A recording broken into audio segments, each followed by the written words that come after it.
Online education में कक्षा 12 के सभी विद्यार्थियों का स्वागत है। प्रिय बच्चों, आज बात करते हैं हिंदी में संस्कृत दिग्दर्शिका की, जिसके अंतर्गत हम लोग भोजस्य योदार्यम पाठ 1 इसका अध्ययन कर रहे थे, जिसके अंतर्गत हम लोग 2 संस्कृत गद्यांशों का संदर्भ सहित हिंदी अनुवाद कर चुके हैं। इसी क्रम में एक अगला संस्कृत गद्यांश है जिसका संकेत है राजा तस्य लक्षा लक्ष्यम ददौ।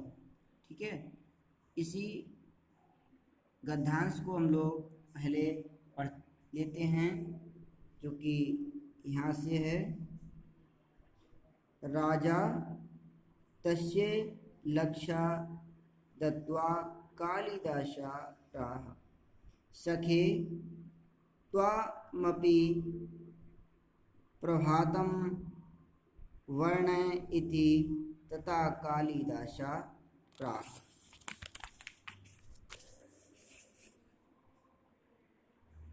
अभूतः प्राची पिंगा रसपतिरिव प्राप्त कनकम गतक्षश्चंद्रो बुद्धजना इव ग्राम्य सदसि क्षणं क्षीणास्तरा नृपतया इवानुद्धं परः ना दीपा राज्यन्ते द्रविण रहिता ना मिव गुणः राजाति तुष्ट तस्ये प्रत्यक्षरम लक्षा ददौ।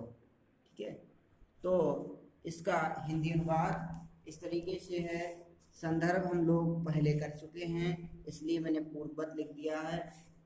इसका हिंदी अनुवाद होगा, राजा ने उसे 1 लाख रुपए देकर कालिदास से कहा, मित्र तुम भी प्रभात का वर्णन करो। तब कालिदास ने कहा, पूर्व दिशा उसी प्रकार पीली हो गई है जैसे सुवर्ण के संयोग से पारा पीला हो जाता है। चंद्रमा उसी प्रकार कांतिहीन यानी फीका